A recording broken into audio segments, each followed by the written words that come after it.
Men have no reason to try. Now, what's happening, and I talked to a lot of the homies, been predicting this for quite some time, but what's happening is, you hear online a lot of women are saying, the men are afraid of rejection. The men are intimidated by them, their success, and so on. No, the truth is that men have no reason to try.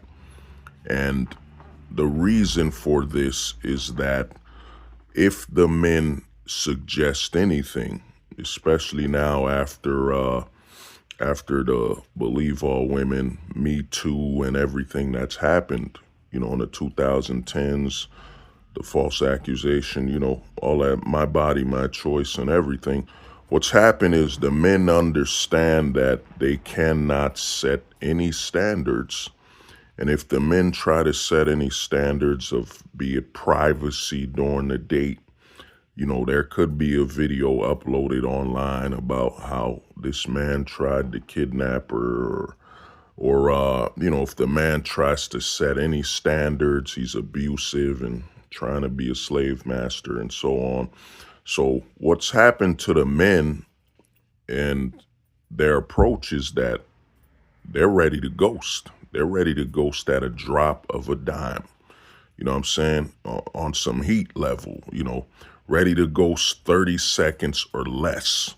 The reason is that if the woman isn't perfect, as in behavior, the way she talks, the way she looks and everything, the man will leave because the man can't say anything, and what's happened is, before, when men and women used to date, the men would help correct certain issues the women would have.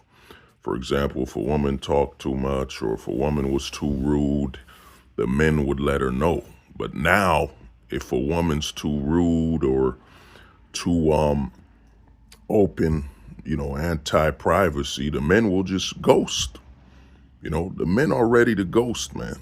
They're ready to ghost, and what's happening is a lot of women are just in a situation where they don't and they won't know why the man left, because the man ain't gonna say nothing. The man can't say nothing because that could potentially be abuse, right? Could potentially be abuse. So a lot of men are just leaving. They're ready to ghost. They just ghost anytime, and I've predicted this over 4 years ago.